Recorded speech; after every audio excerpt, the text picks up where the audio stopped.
이분 같은 경우는 같은 여자인데도 저를 못 쳐다봐. 안 되겠다. 일단은 많이 만나서 까여보자. 그리고 까기도 해보자. 라고 했죠. 그렇게 해서 몇 분을 좀 만남했는데 그분이 마음에 들었던 거야, 이분은. 그렇게 유창하는 경우도 있어. 아우, 그럼요. 여자가 이제 남자분을 다시 선택한 이유는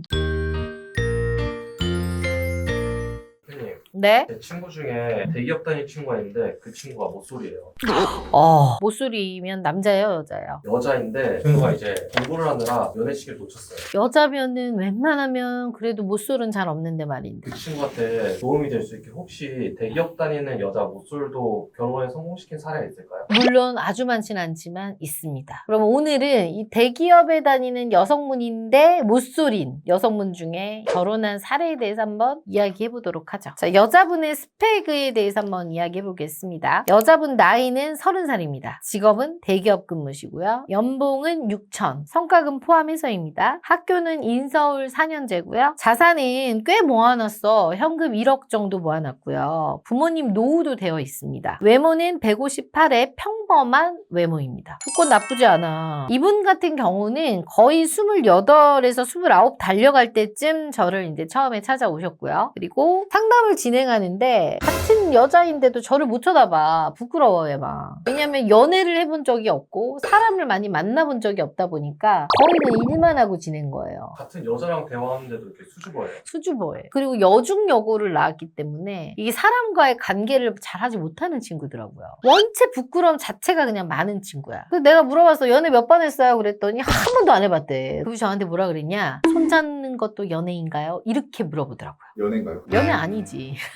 아니 손은 누구나 잡을 수 있잖아. 나는 회원들 올 때마다 악수를 하고 손을 잡는데 그럼 난 매번 연애를 하는 거예요? 이상형이 누구냐 했더니 저기 이종석? 그런 뭐 미소년 같은 친구를 좋아하길래 한숨을 이리시고 저리 쉬었죠. 안 되겠다. 일단은 많이 만나서 까여보자.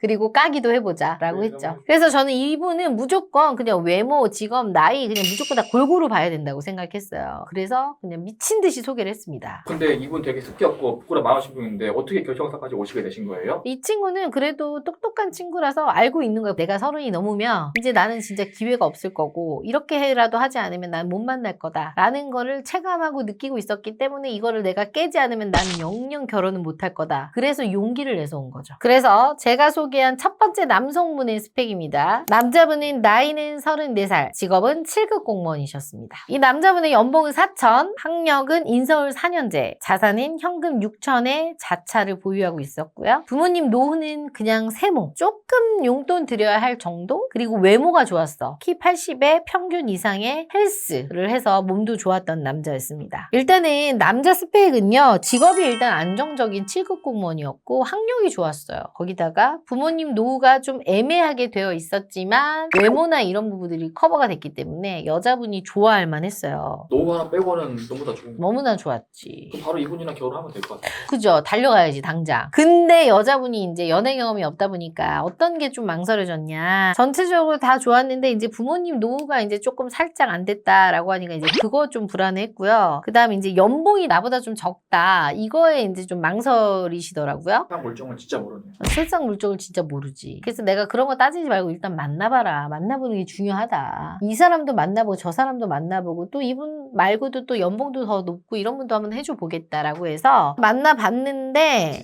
지지부진 됐어요. 근데 남자분도 여자분을 나빠하지 않았는데 여자분은 사실 조금 더 좋아했어, 남자분을. 왜냐면 만났는데 남자가 매너도 좋지 몸도 좋지 괜찮았던 거야. 근데 100% 이제 여자가 처음 만난 남자잖아. 확신이 없으니까 본인도 서먹서먹하고 표현력도 없으니 남자 입장에서는 이 여자가 날 마음에 들어하나? 그냥 아리까리한 거죠. 그래서 그냥 지지부진 헤어졌어요. 그렇게 해서 또 두 번째 남자분을 제가 또 소개를 했습니다. 두 번째 남자분은 이제 완전 첫 번째 분하고 반대되는 남자. 나이는 40, 직업은 사업가였습니다. 연봉은 완전 배가 됐죠. 순수익 1억 이상. 학력은 고졸이었고요. 자산은 지방의 아파트를 좀 큰 거를 보유했고요. 부모님 노후도 되어 있고요. 외모는 키 70에 조금 동안의 외모. 앞에 분하고는 직업, 외모 다 다르죠. 일부러 이렇게 다르게 소개를 한 거야. 그러니까 앞에 분하고 다르게 나이는 조금 있지만 경제력이 되게 좋았고요. 그다음 부모님 노후도 되어 있었어. 앞에 안 돼 있다 그래서 좀 실망했잖아. 그리고 아파트를 보유했던 거지. 그 욕구를 충족을 시켜줘서 만남을 했어요. 근데 여자분이 또 키가 또 이제 걸린 거야. 이제 또 사업가다. 앞에는 공무원인데 돈이 작다 해놓고 또 이분은 사업가니까 이제 돈은 많긴 한데 불안한 거 아니냐. 또 나이 차이가 또 많은 거 아니냐. 또 대화를 또 해보니까 또 좀 약간 꼰대 같다. 만날 때마다 뭔가 이 여자분도 100% 만족이 없으니까 마음에 안 든 거지. 근데 또 웃긴 거는 이 10살 차이 나는 남자분도 또 여자분에 대해서 그닥 또 이렇게 호감이 있진 않아. 그래서 서로 그냥 그렇게 또 흐지부지 또 그렇게 됐죠. 그래서 또 소개할 세 번째 남자분은요. 남자분 나이는 36살이었습니다. 직업은 중견기업 IT 개발자였고요. 연봉은 7천, 학력은 지방사립 4년제. 이분은 현금 2억을 보유했고요. 부모님 노후 되어 있었고 외모는 키 73의 평범한 외모, 살집이 좀 있었던 남자였습니다. 체격이 좀 있었던 남성분이었습니다. 남자분은 학력이 조금 여자 입장에서는 좀 아쉬웠지만 전체적으로는 남자분 괜찮았고요. 근데 이제 여자분이 만남을 하고 나서 이제 어떤 부분이 좀 마음에 안 들었냐 물어보니 약간 남자가 자신감이 있었는데 그게 이제 좀 지나쳤다. 그리고 평균 키지만 앞에 분들에 비해서는 조금 살집이 있다 보니 이제 그게 좀 마음에 걸렸고 키가 좀 더 컸으면 좋겠다. 그러니까 여자분이 연애를 안 해본 여자잖아. 자신감이 너무 지나쳤다고 하려고 했는데 자신감 있는 게 좋은 거 아니에요? 그러니까 연애를 안 해봐서 그런 거예요. 남자들도 이렇게 좀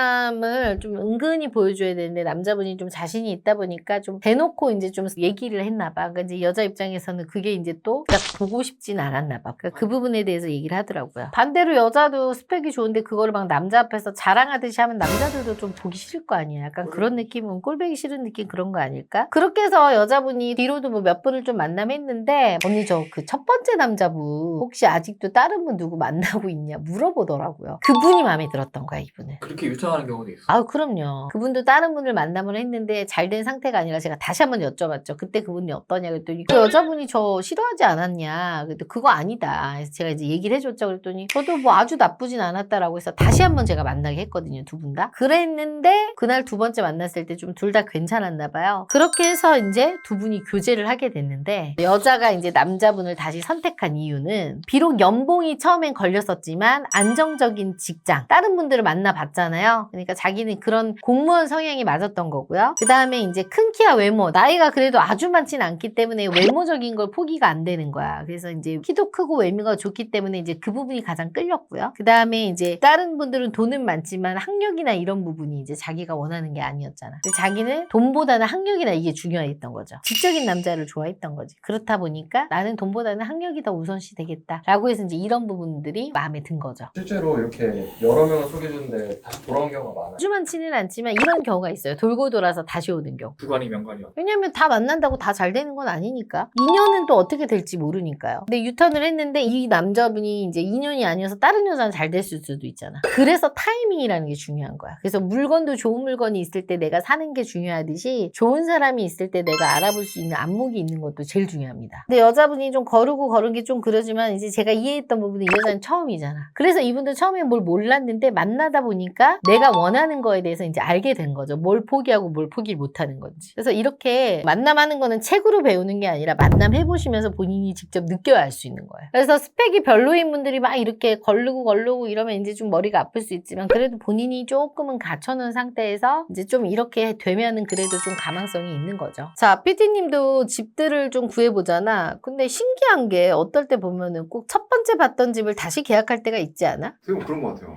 집 보는 거랑 똑같은 거야 어떻게 보면. 그래서 많이 만나보라고 얘기하는 게 바로 그런 것 때문이야. 제가 이렇게 사례에 대해서 좀 얘기했는데 친구한테 도움이 될 것 같아요? 충분히 도움될 것 같아요. 만약에 이 영상을 친구분이 보고 계신다면 솔로인 저희 PD님의 얘기를 듣지 마시고 저의 얘기를 들으시면 됩니다. 오늘과 같은 비슷한 스펙을 가지고 계신 여성분들이 있다면 오늘 영상이 많은 참고가 되셨으면 좋겠습니다.